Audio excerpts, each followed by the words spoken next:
നമസ്കാരം. റാഫ്റ്റോക്ക് ഫുട്ബോളിലേക്ക് അവർക്കും സ്വാഗതം. വെറ്ററന്മാർ പൊളിച്ചെടുക്കുന്ന ഒരു കാഴ്ചയാണ് ക്ലബ്ബ് വേൾഡ് കപ്പിൽ നമ്മൾ കണ്ടുകൊണ്ടിരിക്കുന്നത്. തിയാഗോ സിൽവ മിന്നും പ്രകടനം നടത്തുന്നത് കണ്ടതിന് പിന്നാലെ റാമോസിൻ്റെ പൊളിച്ചെടുക്കലും കണ്ടു. അതോടൊപ്പം ഗോളടിയുടെ കാര്യത്തിൽ നോക്കുക. റാമോസ് ഇപ്പോൾ കഴിഞ്ഞ ദിവസം അംഹേൽ ഡി മരിയയും നിക്കോളാസ് ഓട്ടാമെൻ്റെയും ഒക്കെ ഇട്ട റെക്കോർഡ് മറികടന്നിരിക്കുകയാണ്. അതായത് 32 ടീമുകളുള്ള ഫിഫ ക്ലബ്ബ് വേൾഡ് കപ്പ് ഇത്തവണ ആദ്യമായിട്ട് നടക്കുകയാണ്. അപ്പോൾ ഈ വർഷത്തെ ഫിഫ ക്ലബ്ബ് വേൾഡ് കപ്പിൽ ഗോൾ അടിക്കുന്ന ഏറ്റവും പ്രായം കൂടിയ താരമെന്ന റെക്കോർഡ് ഓട്ടമെൻറ്റിയിൽ നിന്ന് സെർജിയോ റാമോസ് ഇന്ന് സ്വന്തമാക്കി.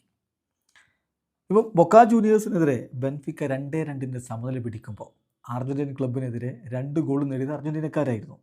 ആദ്യം ആംഗേൽ ഡി മരിയ ഗോളടിച്ചു. 37 വയസ്സും 122 ദിവസവുമായിരുന്നു അദ്ദേഹത്തിൻ്റെ പ്രായം. അദ്ദേഹമാണ് ഏറ്റവും പ്രായം കൂടിയ ഗോളടിക്കാരനായിട്ട് ക്ലബ്ബ് വേൾഡ് കപ്പിൽ അങ്ങനെ നിന്നത്. തൊട്ടു പിന്നാലെ നിക്കോളാസ് ഓട്ടമെൻ്റിയുടെ ഗോൾ വന്നു.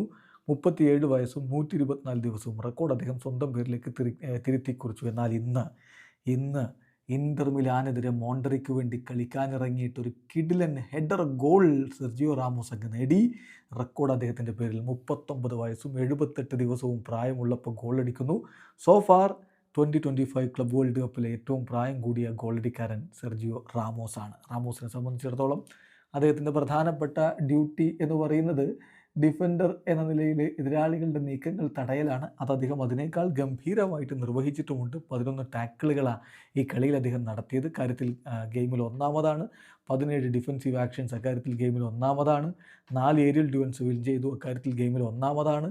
39 വയസ്സ് എന്നതൊന്നും റാമോസിനൊരു പ്രശ്നമല്ല. വീഡിയോ അവസാനിക്കുന്ന ഫുട്ബോൾ ലോകത്തെ കൂടുതൽ വിശേഷങ്ങളുമായി റാഫ്റ്റോക്സ് വീണ്ടും എത്താം.